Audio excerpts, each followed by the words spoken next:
Magandang umaga po, start of the week at narito nang lagay na ating panahon ngayong araw ng Lunes, November 20, 2023. Sa ating latest satellite images ho, wala na tayong binomonitor na low pressure area. Yung LPA ho na binantayan natin sa nakalipas na mga araw ay nalusaw na nga kahapon. At sa ngayon, patuloy pa rin ang pag-iral nitong shear line. At ito ho ang nagdadala ng mga pag-ulan partikular na sa bahagi ho ng Kabisayaan. At pati ho dito sa may bahagi ng Southern Luzon. No? Ito pong shear line, ito yung banggaan ho ng mainit at malamig na hangin. Dahil sa magkaibang temperatura, nagkakaroon tayo ng mga kaulapan at ito ay nagdadala ng mga pag-ulan mula katamtam hanggang sa kuminsan nga ho ay malalakas na mga pag-ulan. Kaya asahan pa rin ng mga kababayan natin sa Visayas at Southern Luzon na posible ho, malaki pa rin yung chance ng mga pag-ulan sa araw na ito. At yung mga pag-ulan na yun, maaari hong magdulot ng mga biglaang pagbaha at pagguho ng lupa o tinatawag nating landslides. Samantala, malaking bahagi pa rin ho ng Luzon ay makararanas ho ng epekto ng northeast monsoon o hanging amihan. Ang isa ho sa mga katangian ng hanging amihan ay meron ho tayong mga isolated o pulo-pulong mahihinang pag-ulan. Medyo maliit yung chance ng mga thunderstorms. Dito naman sa may bahagi ho ng Mindanao ay mga isolated rain showers and thunderstorms naman na mararanasan lalo na sa hapon hanggang sa gabi. Normally, nagtatagal ho ito ng mga 30 minutes hanggang mga 1 o 2 oras. So ngayon ho, sa loob o labas man ng Philippine Area of Responsibility, wala ho tayong minomonitor na low pressure area. Posible ho, sa linggong ito, medyo maliit yung tsansa na magkaroon tayo ng bagyo. Dumako ho tayo sa Luzon, tingnan ho natin magiging lagay ng panahon. Inaasahan ho natin ang malaking tsansa ng mga pag-ulan sa bahagi ng Bicol Region, kasama itong Mimaropa. Ito ho yung mga area ng Palawan, Romblon at Mindoro Provinces, kasama rin yung Marinduque. Samantala, mga mahihinang pag-ulan na dulot naman itong hanging amihan ng mararanasan sa Cagayan Valley Region, kasama din yung lalawigan ng Quezon. Sa nalabing bahagi ho ng Luzon, kasama din yung Kamaynilaan, asahan pa rin epekto ng northeast monsoon amihan at siyang magdadala ho ng mga isolated light rains, particular na dito sa may kanlurang bahagi at sa may bahagi ng Central Luzon.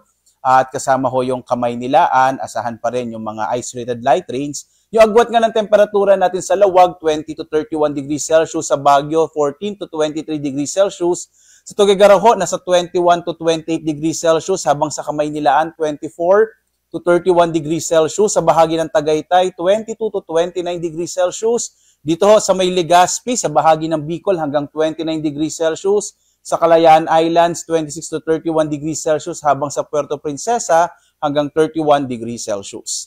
Dumako ho tayo sa Visayas at sa Mindanao. Malaking bahagi ho ng Kabisayaan ay makakaranas pa rin ng maulap na kalangitan na may malalaking tsansa ng mga pag-ulan dahil nga sa pag-iral ho yan ng shear line. Yung agwat nga ng temperatura sa Iloilo ay hanggang 29 degrees Celsius. Sa Cebu hanggang 31 degrees Celsius, habang sa Tacloban hanggang 29 degrees Celsius.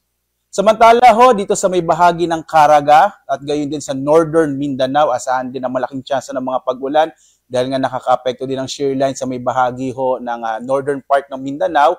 Sa lalabing bahagi ng Mindanao, asahan naman yung mga isolated rain showers and thunderstorms sa hapon hanggang sa gabi na maaaring magdulot ho ng mga light to moderate up to sometimes ho, mga heavy rains. Yung agwat ng temperatura sa Zamboanga, 25 to 33 degrees Celsius. Sa Cagayan de Oro, 24 to 30 degrees Celsius. Habang sa Davao, nasa 25 to 32 degrees Celsius.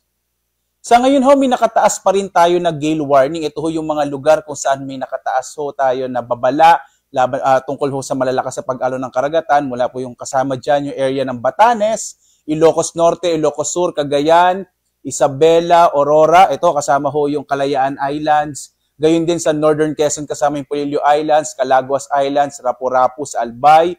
Yung silangang baybayin ng Sorsogon, yung Hilaga at silangang baybayin ng Catanduanes. Gayon din ho, itong northern and eastern coast ng Northern Samar at itong silangang bahagi ng Eastern Samar. Ito pong mga lugar kung saan meron ho tayong mga nakapula ay inaasahan natin magiging maalon yung karagatan. Kaya ho delikado na maglayag yung mga maliit na sakyang pandagat at maliliit na mga bangka sa bahaging ito ng ating bansa.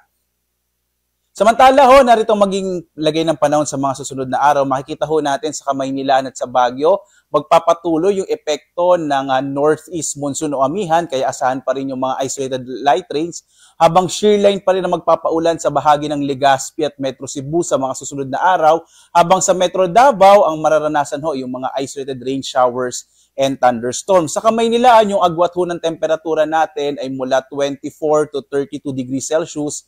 Sa Baguio ay mula 14 to 24 degrees Celsius. Sa Legazpi naman, nasa 24 to 31 degrees Celsius. Sa Metro Cebu, yung agwat ng temperatura ay 26 to 32, habang sa Metro Davao ay mula 25 to 33 degrees Celsius.